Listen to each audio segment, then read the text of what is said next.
आपके गुर्दे के मर्ज़ को बढ़ने से रोकने के लिए अच्छे गुर्दे के मर्ज़ के नॉलेज के साथ, गुर्दे के मर्ज़ की अच्छी ट्रीटमेंट के साथ एक बहुत ही जो अहम कंपोनेंट है वो है आपका एक अच्छा नेफ्रोलॉजिस्ट और उसके साथ आपका अच्छा रेगुलर फॉलोअप।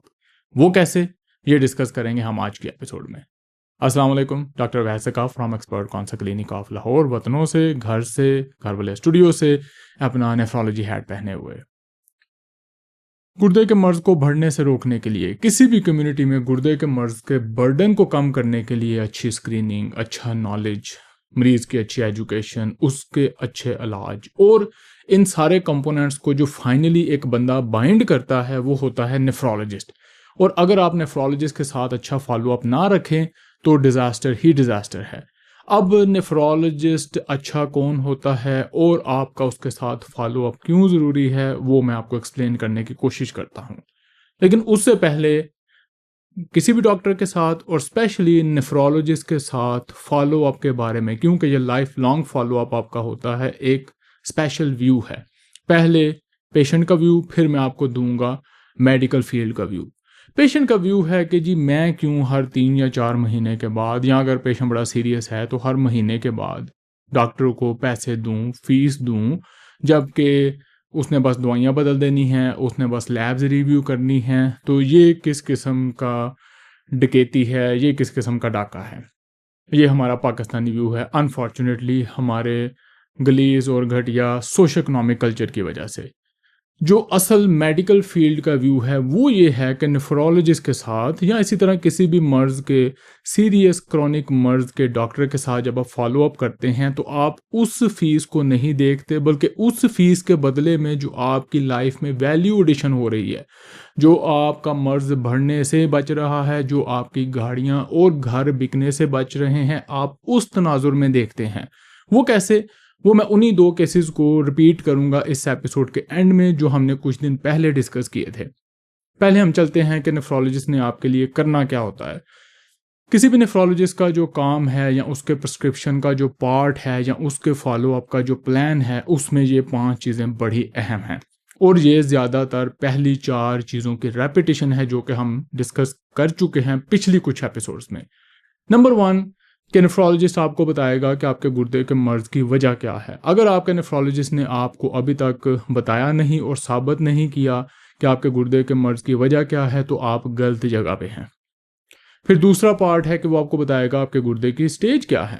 क्रिएटिनिन की बेस पे आपका ईजीएफआर कैलकुलेट करेगा और आपको वो बताएगा कि आपकी ये स्टेज है, ये स्टेशन है और आप इस तरफ जा रहे हैं। अगर उसके प्रिस्क्रिप्शन में ये पार्ट नहीं है तो आप गलत जगह पे हैं। तीसरा पार्ट है वो आपको आपके प्रोटीन के बारे में बताएगा, क्योंकि प्रोटीन डिफ्रेंशिएट करता है, 2 मरीज़ों को अलग करता है, जिसने लाइफ लॉन्ग डायलिसिस के बगैर सर्वाइव करना है या जिसने फ़ौरन डायलिसिस पे जाना है। अगर आपके पेशाब में प्रोटीन बहुत ज़्यादा है तो आपके डायलिसिस पे जाने के चांसेस ज़्यादा हैं, मर्ज़ बढ़ने के चांसेस ज़्यादा हैं।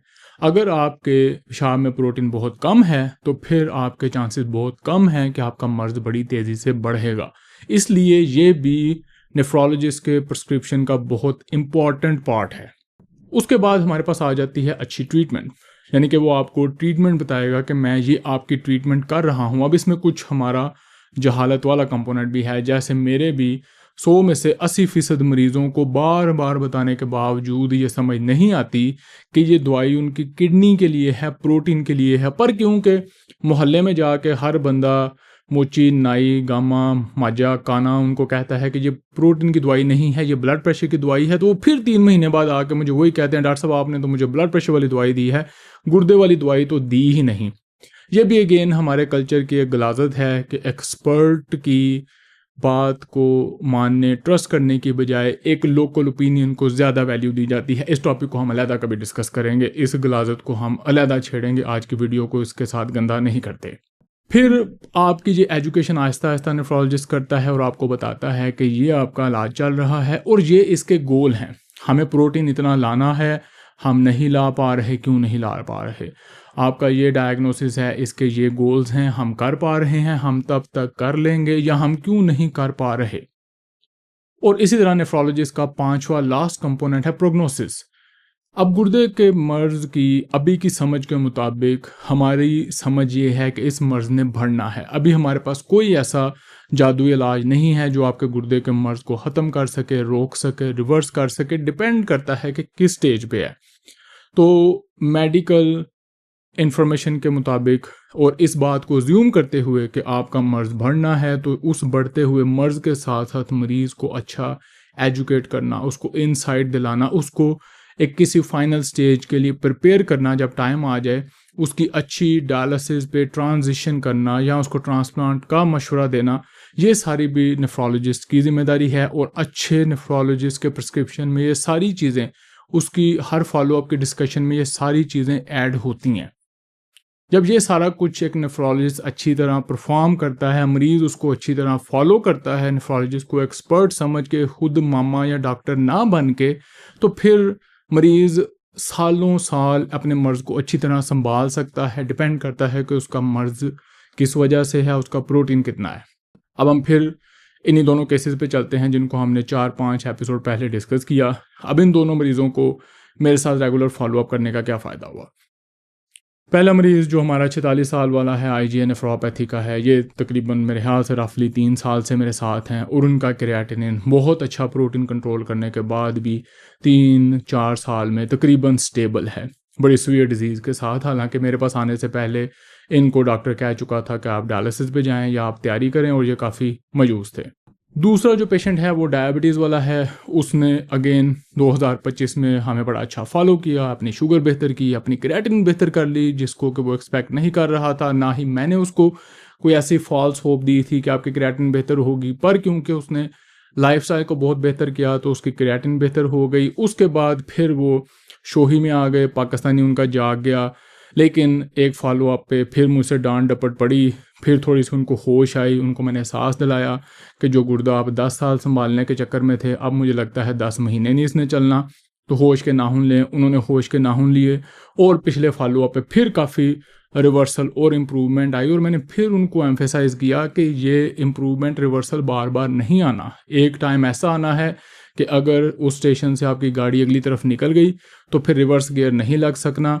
तो उन्होंने समझदारी का मुजाहरा किया।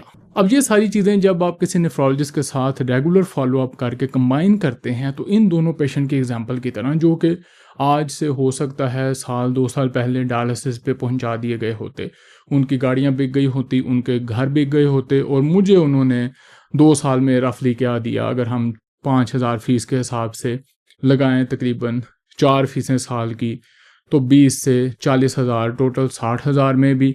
लेकिन शायद उन्होंने अपना 2-3 करोड़ रुपया बचा लिया, और उसके साथ साथ सबसे एडिशनल कि एक मीनिंगफुल, पर्पसफुल, हेल्दी ज़िंदगी गुजार रहे हैं। वो मरीज़ बन के ज़िंदगी नहीं गुजार रहे, एक सेहतमंद फुल कम्युनिटी के साथ, फुल सिटीज़नशिप के साथ, जितनी भी आप पाकिस्तान के माहौल के मुताबिक अपनी ज़िंदगी गुजार सकते हैं वो गुजार रहे हैं। अपनी फैमिली को पाल रहे हैं, जॉब कर रहे हैं, एक्टिवली एंगेज्ड हैं कम्युनिटी में, किसी पे बर्डन नहीं है।